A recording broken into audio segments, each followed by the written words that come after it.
Hello, my name is Emerald Andrus, and I will be presenting the movie concept known as Fluttering Petals. I'm trying to market it as the feel-good romance movie of the summer.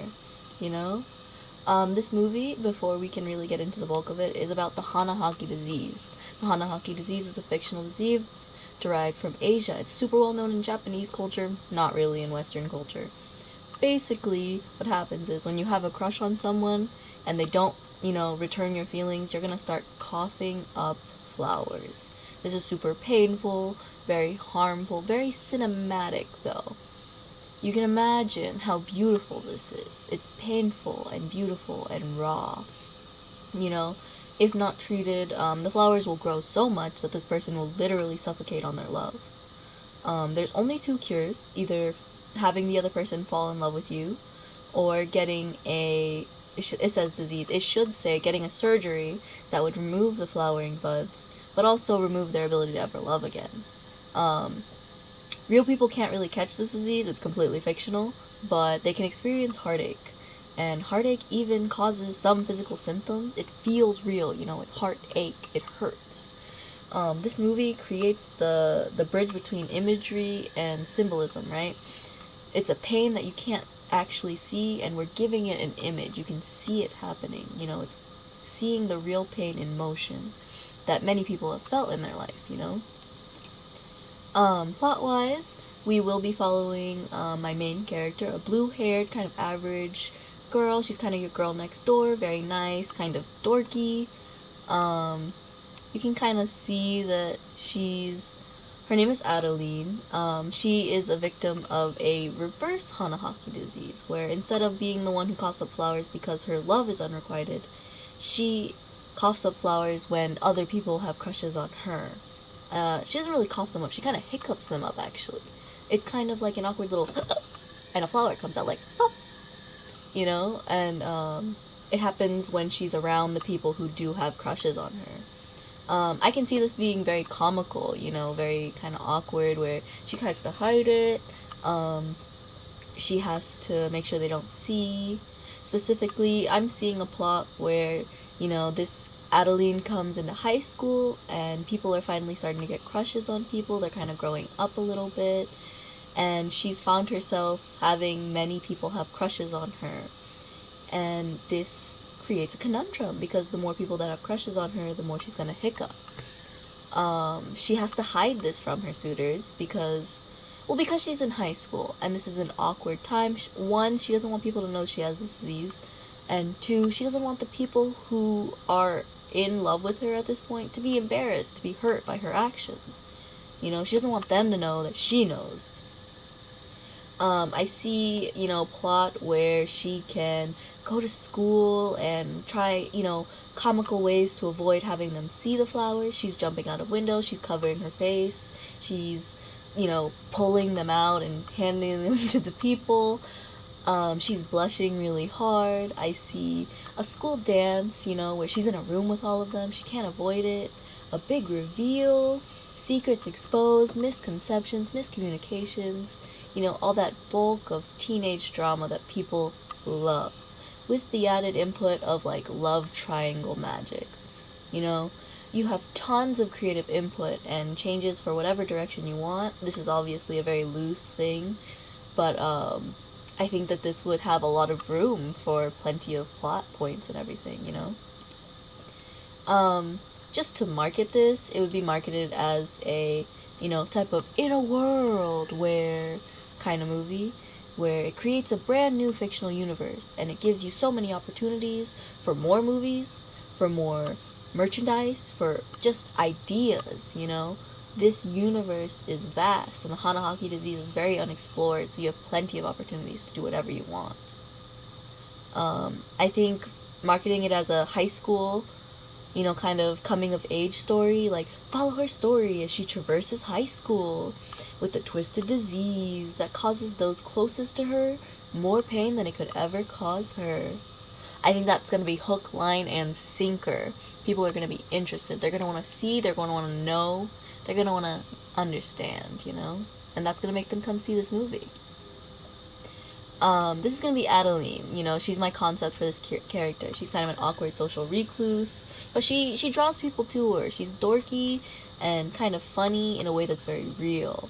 You know, she's awkward. She blushes really hard. She doesn't know how to talk to people. She stutters sometimes. You know, she especially doesn't know how to deal with people having crushes on her, and that makes her kind of fumble quite a lot.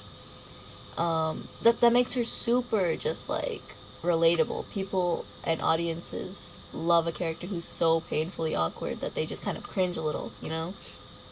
We as an audience would relate to her. We'd love how, you know, kind of heartfelt she is and wonder how she'll get out of this hole that she kind of dug herself into.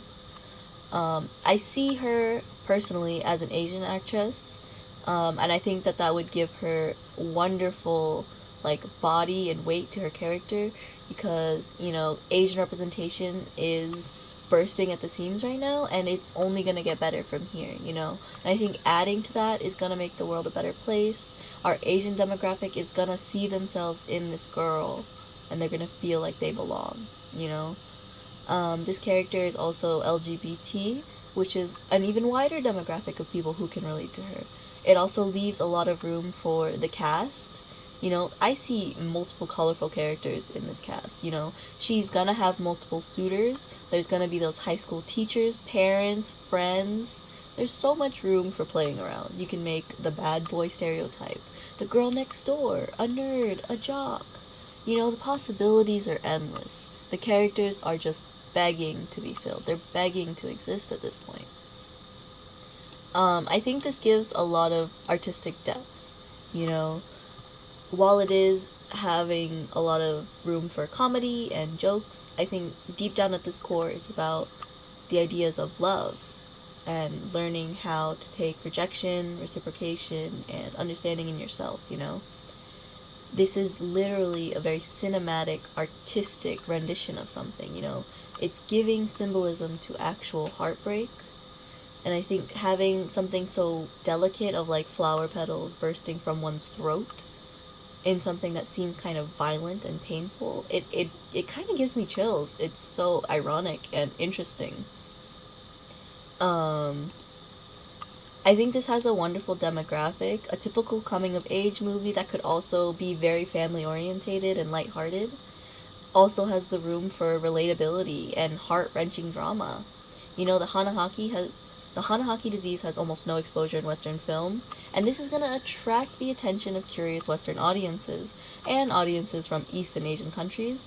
They'll be like, hey, we have heard of this before, but we've never seen it in popular media. They're gonna want to see what we do with it, and people from Western countries are not gonna be prepared. They're not gonna know what this is. They're gonna be so intrigued. You know, it's gonna be comedic, it's gonna be romantic, dramatic, it's gonna pull in viewers, and they're gonna sit in their seats, and they're gonna feel something, and that's gonna keep them in their seats. Just to kind of give an overview, this is why you should invest in my movie. You know, there's a big open storyline with room for creative liberties and freedoms. There's relatable and fun characters to fill and bring to life. There's intriguing plot devices to draw in viewers from multiple demographics and places. This is a brand new and virtually untouched idea. It does have some touches in manga and Japanese tropes, but in Western media it does not exist. And I think that's gonna be great, because you're gonna be able to give this brand new thing and put a classic on it. You're gonna be able to spin around classics with this, you know, additional trope. You know, this is also kind of a realistic movie, but it's still imaginative. So you won't be blowing your special effects on everything, but what you do use your special effects on, it's gonna be beautiful. You know, it doesn't have to be a huge budget to do great things. The cinematography is just begging to happen already. This is visually and conceptually eye-catching. The idea of seeing a young woman, you know, tears in her eyes, having a rose pop out of her mouth, it's gonna catch your eye and it's gonna catch your attention. And once they have your attention, this is gonna blend multiple genres and cultures. It's gonna be Western meets Asian. It's gonna be drama meets humor. It's going to be romance. There's going to be tons of inclusion and innovation to the movie making world. This is going to be the next big thing.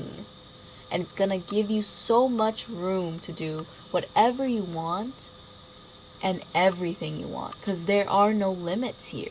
This is new, unseen, unheard, and it's gonna change the game. Thank you so much. Please let me know if you have any questions or need any more information. Contact me here.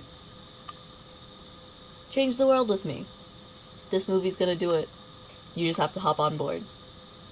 Have a nice night. Goodbye.